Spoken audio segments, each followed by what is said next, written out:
Most people think Arabic is hard, and to be fair, it definitely feels that way sometimes. But here's the thing, it's not because you need to be any smarter. It's really just that most people are taught Arabic in the most confusing, unstructured way possible. They get thrown into vocabulary release they forget in a few days, random grammar rules they never actually use, and they're never given a real map to know where they are or where they're going. So if Arabic has ever made you feel stuck or like you just couldn't get it, that's exactly why I made this video, because I want to show you a simple three-part structure that will help you learn Arabic so clearly you forget it was ever hard. By the way, I'm Abdussalam. I've spent the last 13 years teaching Arabic to non-native speakers from all kinds of backgrounds. And if there's one thing I've seen over and over again, it's this. Arabic doesn't require genius. It just requires the right structure. So the first component is all about sentence structure. But before we jump into the how, let's talk about the real reason Arabic feels so overwhelming for so many people. Most learners start with basic grammar rules or vocabulary memorization. And look, that's not necessarily a bad thing. But the problem is, these methods don't focus on teaching you how words are actually connected in Arabic to form a complete meaning. And that's why, even after years of study, a lot of people still can't read or understand Arabic on their own. So if you want to break out of that cycle, you've got to start with the structure. Because what makes Arabic unique isn't just the words it has, it's how words fit together and what role they play inside a sentence. And sentence structure is actually pretty easy to understand. The simple way to think about it is that in every Arabic sentence, there are two core words. That's it. The whole sentence revolves around them. If there's no verb, then one word is the thing you're talking about, and the other word gives information about it. If there is a verb, then one word is the action, and the other is the person or thing doing the action. Everything else in the sentence is just there to describe, add context, or explain more about those two. Now, the real skill is knowing how to spot those two core words, no matter how long or complex a sentence is, and then understanding how every other word connects back to them. That's Arabic grammar or Nahu in the simplest form. And whether a sentence is 2 words or 20, you can always break it down this way. You'll either have a simple sentence with some added details or a more complex one built from smaller sentence parts, expanding on those core roles. Now, here's a bold claim, but I stand by it. There's nothing any Arabic grammar book or teacher is really trying to teach you other than what I've just simplified. But the sad truth, a lot of them don't even realize it themselves.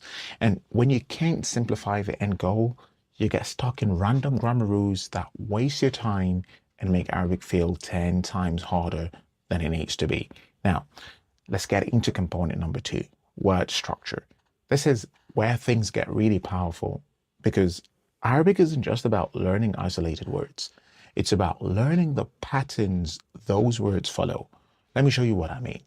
Take the root word kataba, which means to write.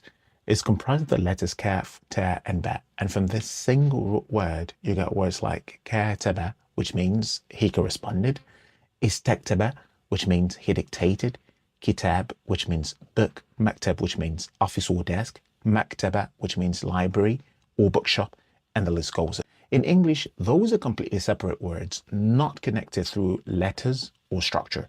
But in Arabic, they're all connected through one root and shaped by predictable patterns. Once you understand those patterns, building your vocabulary becomes way easier. You stop trying to memorize every word individually and instead start recognizing families of meaning. It's like discovering a master key that opens hundreds of doors at once. This is Arabic morphology or sarf. And once you get the hang of it, it saves you years of blind memorization. So by now you've got a solid foundation, sentence structure, word patterns. But even with both of those, Arabic can still feel frustrating if you're not actually using what you learn. That brings us to component number 3, activation. It just means turning your knowledge into real use. And honestly, this is where a lot of learners either get stuck or skip completely. So what does it actually look like? It's about creating daily habits that take you from passive input to confident output, even if it's messy at first. This is the 20% of effort that gives you 80% of your results. It's where Arabic starts shifting from something you know about to something you use. And I break it down into 4 things. Number 1 is high impact grammar practice, not random rules, but practice that actually builds comprehension and expression, like verb conjugation drills, breaking down sentences to see how the words are structurally connected, or practicing how different word patterns work. These exercises help your brain internalize the structure, not just recognize it.